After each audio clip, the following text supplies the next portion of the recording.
In the past few years, in being on YouTube and also selling on Etsy, I have found 5 leading causes of Etsy shop death and what I would call Etsy shop killers, so to speak. Not to get really morbid in the beginning of the year on this channel, but there are things that you should know if you are an experienced seller or if you are a newer seller as you go about creating more and more listings in your Etsy business. With every single third-party platform, there are rules that you need to abide by, and some of these rules may be obvious. Other rules are a little bit maybe something that you may not have thought about until watching this video. So I do encourage watching this video all the way through. If you haven't already, don't forget to like this video, to share it to more people and boost it on YouTube. And also hit that subscribe button if you want to hear more about Etsy and print-on-demand tips and tutorials that I provide on this channel. Besides that, we're gonna get straight into this video, guys. So let's get into those 5 leading causes of Etsy shop death. So we're starting from number 5 and working our way up to the first leading cause of death. So the 5th leading cause of Etsy shop death is misrepresenting your products through your listing photo cards. Now, this is one that we've seen as a huge wave in the past year, that a lot of Etsy shops have been suspended. They've had their listings taken down and deactivated by Etsy. And this is usually due to a product not actually being what the listing photo cards are representing. Now, there's been a huge controversy in the last year, and the whole controversy, if you are new to my channel and new to maybe the world of Etsy and print on demand and what happened in the past year, was that a lot of Etsy shops were suspended. And at first, everyone was blaming mock-up shops for the problem that, oh, mock-ups don't accurately represent the printed product by a print-on-demand business and company. And people went to the thought process that, oh, you have to take a picture of every single listing and every single print-on-demand product that you sell in your Etsy shop, which was not true. It was not confirmed by Etsy. So there was this huge wave of panic and widespread panic over something that was not confirmed or denied by Etsy. Etsy later released a statement that stated, hey, mock-ups are allowed for use. You just need to make sure that the mock-up image is the same product as the listings that you're selling on Etsy. What I want to get out of all this is that if you're selling a Gildan 18,000 crew neck sweatshirt, you want your listing photo card to usually be a Gildan 18,000 crew neck sweatshirt, and you want that to accurately represent the product that's going to be shipped to the customer. So your item, let's say that you're not accurately representing the way the print looks when it's printed by your print-on-demand company. And this goes for handmade businesses too. I know there's a lot of handmade businesses and print-on-demand businesses that watch my channel. There are a lot of handmade businesses that use mock-ups in their businesses as well. So when you are overlaying a design on your mock-up image, it's very vital to accurately represent how your printing methods are when your product is printed, packed, and shipped to your customers. So an example of this is with print-on-demand. I personally use Printify, and I know a lot of the print providers with Printify use direct to garment printing. This method of printing infuses the ink into the fibers of the t-shirts. So with that knowledge, I know that the product that is going to be shipped to the customer, usually if it's a Bell & Canvas 3001, if it's printed with this printing method, then I know that the print is usually going to come out a little bit more faded than the design that I have on my monitor. So I usually take down the opacity of my design when I overlay it on my mock-up images so that it is about 70 to 90% opacity.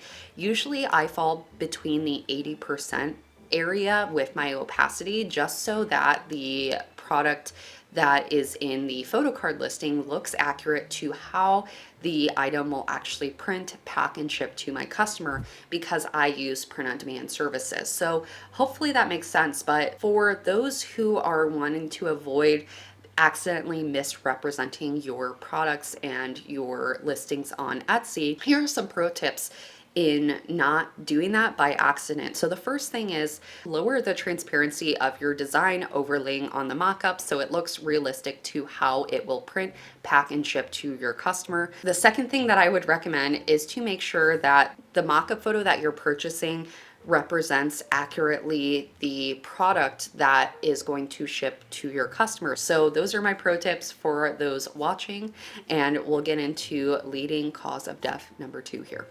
So, leading cause of Etsy shop death number 4.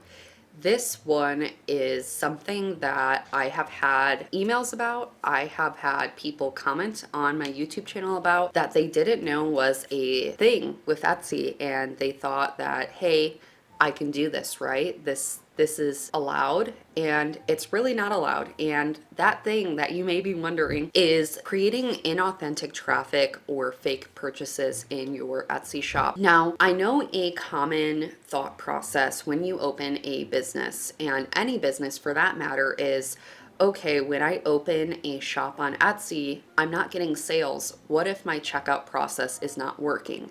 Now, this is like I said, completely common practice. I know when I owned a Shopify shop, I checked out in my own Shopify shop because I wanted to make sure that the checkout process went through correctly and that people could actually purchase on my Shopify store. Etsy is a completely different ballgame and field to play in because you are not allowed to purchase on your own shop. And if you are caught doing that, then your shop will be suspended in most cases. And sometimes that's permanent suspension first time that you do that. So if you have an Etsy shop, I know this may be obvious to some or not obvious to others because, again, for me, I like to play the devil's advocate because I know a lot of people, they want to easily write off the other people who check out from their own Etsy shops and say, oh, that was silly of you, you should have known better.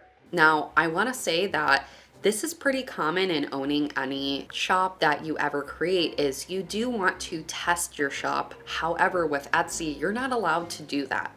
So I just want to remind anyone watching or anyone who wants to start an Etsy shop, you cannot test out your transactions in your shop. And in fact, if you have someone who lives under the same IP address as you, this is a huge no-no as well because Etsy tracks your shop by your IP address. So if anyone is logged in to your Wi-Fi and you say, hey mom, can you check to see if my shop is working? Can you purchase a listing and see if the purchase goes through? What can happen is if your mom, let's say, purchases, or maybe your roommate, maybe your friend, maybe they create an Etsy account and they purchase under the same IP, this can also shut down your shop. As innocent as this question may be to that person, this can be an Etsy shop killer, guys. And I know for some people that's surprising, for others it's annoying, and for some it might be like, well, that's obvious. Etsy doesn't want inauthentic traffic. Now, the reason why this is such a big no-no with Etsy is because Etsy is a organic traffic machine, and Etsy operates under the idea that any organic purchase or any purchase on a listing on Etsy boosts your listing in the algorithm. So if they allowed this to happen, then hundreds of people would purchase their listings hundreds of times, and then Etsy as an algorithm would not know what to do because they would be getting all these inauthentic purchases. So this is the way that they gatekeep from this happening to a lot of sellers, that you can't just auto boost your shop by purchasing hundreds of times your own items. Now, hopefully that makes sense in the method to the madness, and that's why Etsy doesn't allow it on their platform. However, if you own a Shopify shop, this is something that is very common to do. If you own any website for that matter, if you build your own website and build your own listings on that website, that is something that is encouraged because you want to make sure that your checkout process actually works. But if you're on a third-party platform, this is a huge no-no. And this isn't only just Etsy.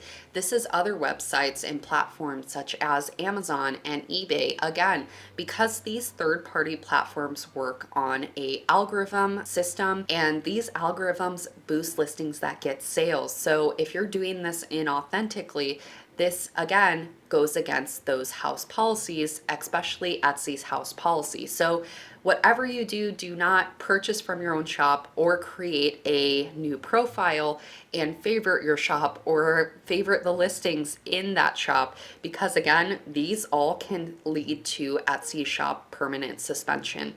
And in fact, I get an email just about every month, every other month, with people who watch my channel and say, hey, Heather, I didn't know this was a thing, and I created a second account to make sure my Etsy shop was working, and my shop is suspended forever now. That does happen, so make sure that you are not doing that. The lessons to learn is to not create a second account and try to purchase from yourself. If you have anyone under the same IP address as you, just be careful of them purchasing from your shop. Even if they want to support your business, this is something that's kind of tough to handle, because if they purchase from you and they support your business, then that can cause a suspension. So I'd be careful of that. If they are looking to support your business, I know and have had friends and family who have been on my IP address and then they have left my home and have purchased from me. So not to say that isn't possible, but just be wary that that can happen. Besides that, just make sure to be as authentic as you can with this platform and not purchase from yourself or cause any inauthentic traffic or conversions or favorites on your account, just to keep your account safe. Leading cause of Etsy shop death number 3 is copying another shop.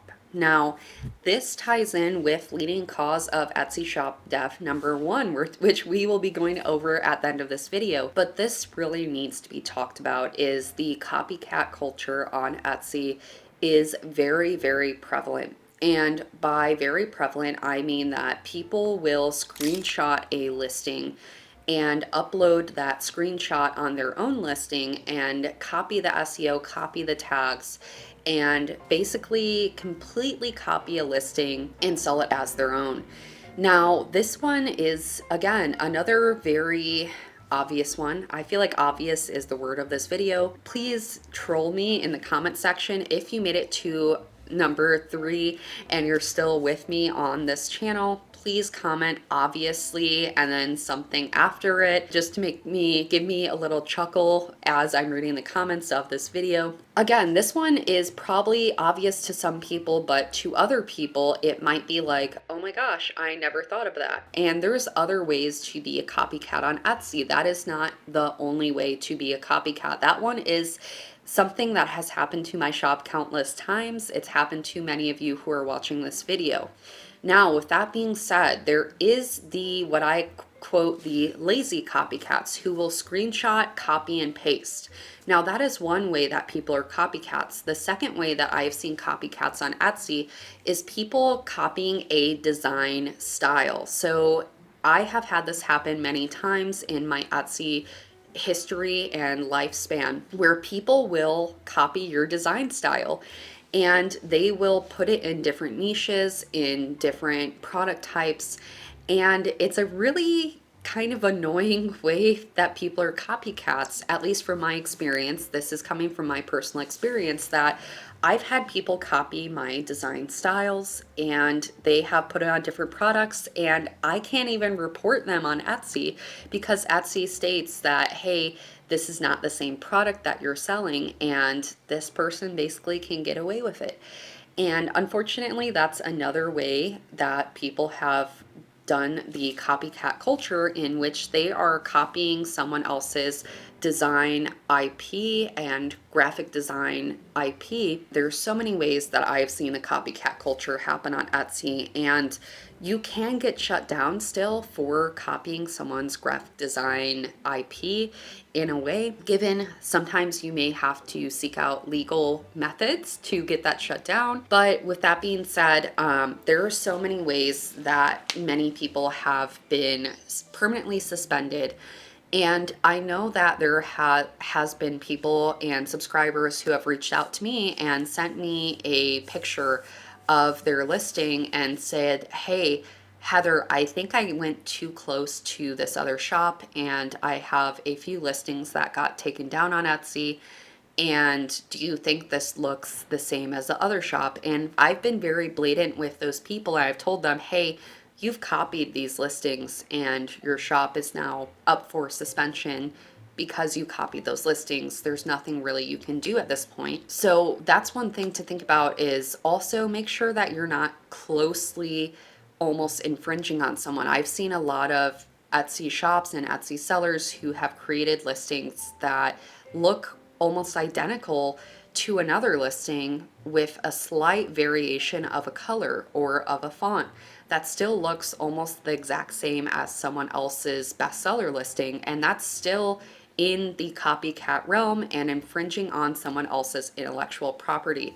So, with that being said, the way to prevent copying another store is simply by having your own creative genius in your Etsy shop and bringing a new design, a new design style, a new phrase, completely your own to the Etsy platform. That is what Etsy wants at the end of the day, is unique products on the Etsy algorithm, not something that's just a copy of a copy of a copy. Like that Nine Inch Nails song. Gosh, that's a really bad reference during this video, but you're welcome. Anyone who is Nine Inch Nails fans, I used to listen to them back in high school, so I always think that's funny when I hear copy of a copy of a copy. Anyways, let's get into number 4. So, leading cause of Etsy shop death number 2 is banned and prohibited products and graphics on t-shirts. So, this is something that, again, it's just reading the Etsy house policies. It's looking over what Etsy house policies is as far as prohibited items list. Now, some of this is very obvious. So, a lot of what I have seen that gets taken down on Etsy is things related to gun violence and also any type of drugs. If there is anything related, it used to be related to COVID in the pandemic.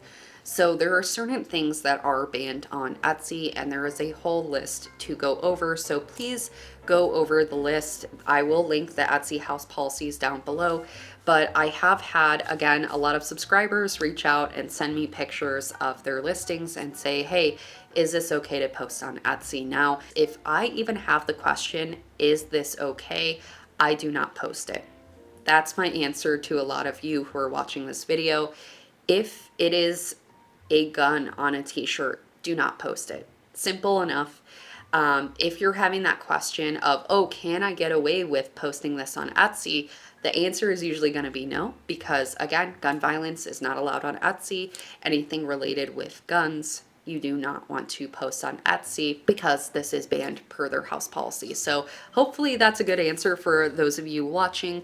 I know that some people are like, oh, but a gun on a t-shirt for this niche would be really great. But again, that could violate Etsy house policies. So I would just stay away from anything that is even on the line of that question. So besides that, hopefully that helps those of you watching. Again, you can also always send designs to Etsy. I do want to say that in this video is, by me telling you Etsy house policies, by no means am I a representative of Etsy, and a lot of the times, sometimes when people have questions, I just send people Etsy's email, because the thing is, a lot of us who are on YouTube, we do not represent Etsy. We are not replacing Etsy's answer to these questions, and this is something that you may need to contact Etsy about and just say, hey, I have this design, can I post this on your platform? And they will be the ones to tell you yes or no.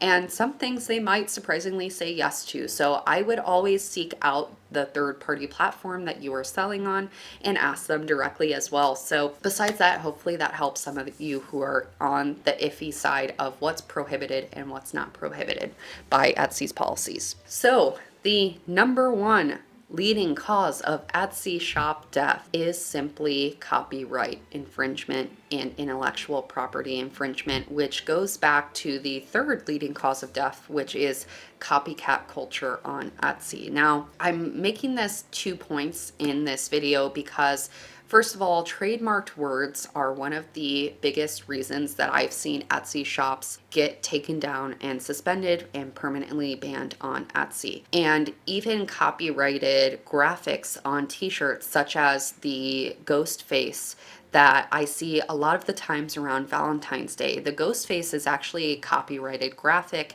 that is owned by Easter Unlimited companies. So that's something that you need to be aware of and very wary of. Now, there's so many trademarks, to say the least, in the world of just selling t-shirts. And that's one thing that I want to say. Again, I play devil's advocate a lot on this channel because there is always two sides to the story, guys. And trademarks, especially in the United States, are kind of insane. And can we just talk about that for a second? While I'm talking about this, I'm going to warn you as an Etsy seller that it's very, very easy to get a flag on Etsy. Now, with that being said, there's a lot of ways to prevent getting flagged on Etsy, which is constantly and continuously using a trademark checking system.